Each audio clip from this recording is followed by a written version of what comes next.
नमस्कार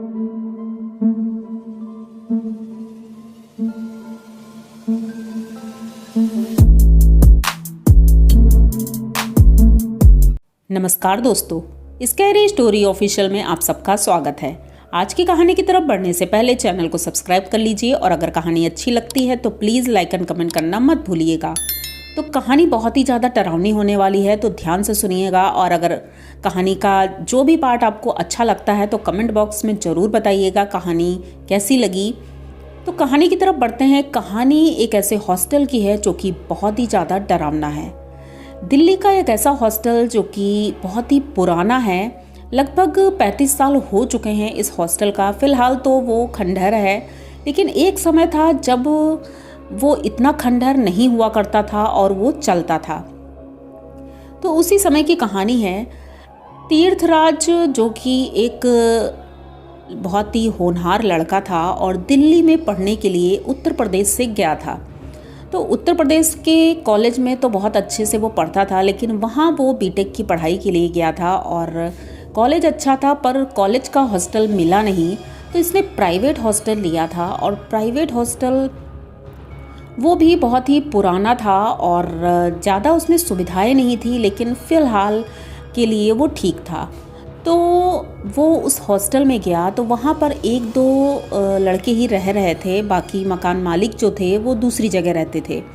तो जो दो लड़के रहते थे उनसे तीर्थराज की अच्छी दोस्ती हो गई थी और उसने उनसे बात करना भी शुरू किया और अब बहुत अच्छे से तीनों बेस्ट फ्रेंड बन गए थे। 2-3 दिन हो गए थे और तीर्थराज अभी अपने दोस्तों के साथ ही रहता था। अपने रूम में तो बहुत ही कम जाता था, तीनों का अलग अलग रूम था क्योंकि पूरे हॉस्टल में कोई और रहता ही नहीं था। अब ये बात इन्होंने पता नहीं की कि आखिर ऐसा क्यों है, लेकिन फ़िलहाल इन्हें कोई टेंशन नहीं थी। रात में बैठकर पढ़ना था आज, क्योंकि 2 दिन तो इधर उधर में ही निकल गए, लेकिन आज इन्होंने सोचा कि आज से पढ़ाई शुरू करते हैं क्योंकि एग्ज़ाम्स आने वाले हैं और पढ़ाई नहीं करेंगे तो फिर घर वाले भी डांटेंगे और इतनी हम लोग मुश्किल से यहाँ तक आ पहुँचे हैं तो पढ़ाई तो करनी है। तो सारे काम होने के बाद रात का लगभग 11 बजा था और तीनों लोग अपने अपने कमरों में पढ़ाई करने के लिए टेबल पर बैठ गए।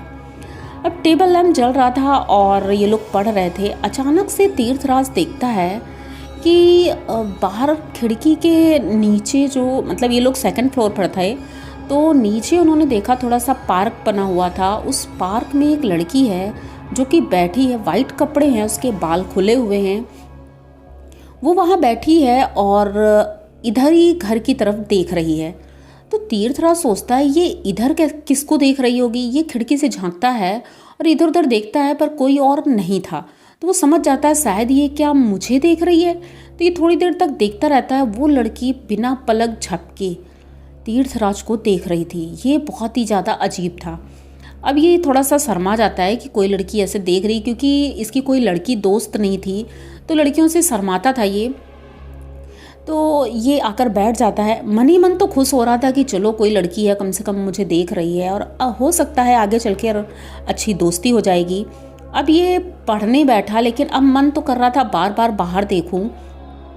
तो एक बार कुर्सी पीछे करके खिड़की से फिर से झांकने की कोशिश करता है और जब ये झांक रहा था तो पार्क में तो कोई नहीं दिखा, लेकिन अचानक से उसने देखा कि जो उसकी मतलब सामने वाला घर था उसकी बिल्डिंग के ऊपर एक आदमी है, वो खड़ा है और वो भी कुछ देख रहा है। ये थोड़ा डर जाता है कि कहीं ऐसा नहीं है कि मतलब वो कुछ बोले, क्योंकि अभी तो मैं नया नया आया हूँ और ये लोग उल्टा सीधा ना बोलने लगे। तो ये चुपचाप अपनी कुर्सी पर बैठ जाता है और पढ़ने लगता है। अब रात धीरे धीरे बढ़ रही थी। रात का लगभग 1:15 बज गया था और इस टाइम पर आकाश जो था, इनके जो बगल वाले रूम में रहता था, आकाश की आवाज़ आती है। वो बोलता है कि तीर्थराज क्या सो गए क्या, कि अभी पढ़ रहे हो? तो ये आवाज़ देता है कि नहीं, अभी मैं थोड़ा सा पढ़ रहा हूँ, बस आधे घंटे बाद मैं सोने जाऊँगा। तो कहता है ठीक है, जब सोने जाना तो मुझे मतलब आवाज़ दे देना, क्योंकि मुझे तुम्हारे मतलब कुछ नोट्स चाहिए। तो कहता है अरे नोट्स चाहिए तो अभी आ जाओ, मैं इतना भी डिस्टर्ब नहीं हो जाऊँगा। ये दरवाज़ा खोलता है, आकाश अंदर आता है और सामान जो उसे लेना था, नोट्स वगैरह, वो ले रहा था। तो अचानक से कहता है कि तुम्हारे मतलब टेबल पर ये क्या रखा है?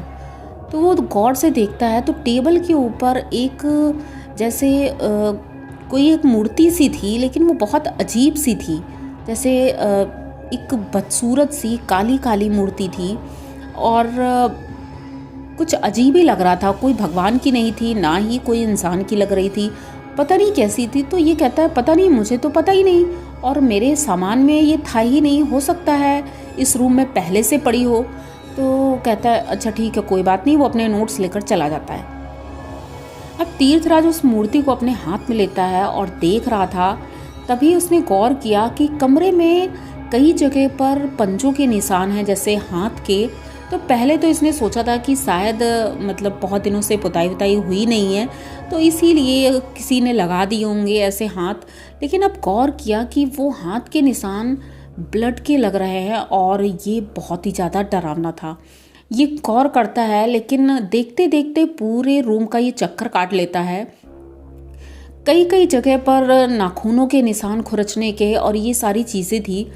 लेकिन अब तीर्थराज को नींद आ रही थी तो ये सोने की कोशिश कर रहा था। तो अब नींद आने लगी थी इसे और जैसे ही उसने अपना ब्लैंकेट अपनी तरफ खींचना चाहा नीचे से और खींच ही रहा था तो उसे ऐसा महसूस हो रहा था जैसे दूसरी साइड से कोई और भी खींच रहा है। ये एकदम से उठकर बैठता है तो उसे किसी के बाल दिख रहे थे। तो ये इसे लगा कि मतलब शायद आकाश या कोई और दोस्त, दूसरा वाला दोस्त होगा। तो कहता है अच्छा मेरे साथ मजाक कर रहे हो, मुझे डराने की कोशिश कर रहे हो, मैं डरने वाला नहीं हूँ। तो ये वैसे ही लेट जाता है और इंतज़ार करता है कि कब वो खड़ा होगा और हम लोग हंसेंगे मजाक करेंगे। अब इसे नींद तो नहीं आ रही थी क्योंकि इंतज़ार कर रहा था कि वो कब खड़ा होगा। लेकिन जब काफ़ी देर हो जाती है उसका कोई दोस्त खड़ा नहीं होता है तो ये फिर से उठता है और बेड के नीचे देखता है तो वहाँ कोई भी नहीं था। अब ये डर जाता है क्योंकि इसने क्लियर देखा था। अब ये डर जाता है और इधर उधर देखने लगता है लेकिन कोई भी नहीं दिख रहा था। अब ये अपने बेड पर लेटता है और सोने की कोशिश कर रहा था क्योंकि डर तो लग ही रहा था, लेकिन अब दरवाज़ा खोलने कौन जाए, कहीं कोई हो ना, ये सोच करके ये चुपचाप लेटा रहता है और इधर उधर बस धीरे धीरे देख रहा था। अचानक से उसे महसूस होता है उसके कमरे में कोई चल रहा है। उसके पैरों की आवाज़, पायलों की आवाज़ क्लियर आ रही थी। तो ये उठकर फिर से बैठता है और देखने की कोशिश कर रहा था आखिर कौन है, जबकि कमरा इतना बड़ा नहीं था। हाँ, कमरे से अटैच ही एक मतलब टॉयलेट जैसा स्टोर रूम टाइप में कुछ था, लेकिन उसे अब यूज़ नहीं करते थे ये लोग, वो बंद था।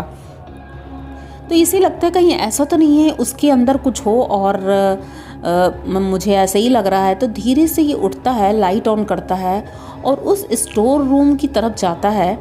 तो वो स्टोर रूम कम बाथरूम ही था, लेकिन उसमें कुछ सामान रखा हुआ था जैसे बहुत पुराना था। ये उसे देखने की कोशिश कर रहा था, उसमें लाइट नहीं थी तो टॉर्च से देख रहा था। वहाँ कुछ बोरियां रखी थी, बोरियों में बहुत ही अजीब सी दुर्गंध आ रही थी, जैसे पता नहीं कब से इसमें कुछ सड़ा हुआ पड़ा हुआ है। तो उसे हाथ नहीं लगाता है और बस दूर से ही देखता है और देखकर जब जाने लगता है तो वो दरवाज़ा अचानक से बंद हो जाता है। अब ये दरवाजे को नॉक करता है लेकिन कोई उसकी आवाज़ नहीं सुन रहा था। तभी किसी के हंसने की आवाज़ आती है। तो ये इधर उधर देखता है तो वो जो लड़की थी वो उसे रोशनदान के बाहर से झांकती हुई दिख रही थी।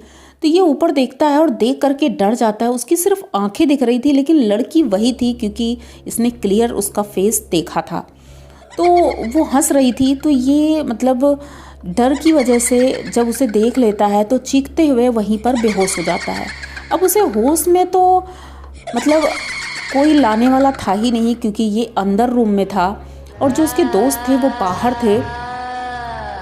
तो ये जब खुद से ही सुबह होश में आता है तो दरवाज़ा खोलता है और बाहर निकलता है। अब घबराया हुआ इतना था कि रूम से बाहर निकला तो आकाश के रूम में जाता है, दरवाज़ा नॉक करता है, लेकिन उसके रूम में भी कोई नहीं था। जैसे ही थोड़ा सा नॉक करता है तो दरवाज़ा खुल जाता है, अंदर कोई भी सामान नहीं था। ये देख करके ये चौंक जाता है, आखिर आकाश कहाँ चला गया और उसने मुझे बताया क्यों नहीं।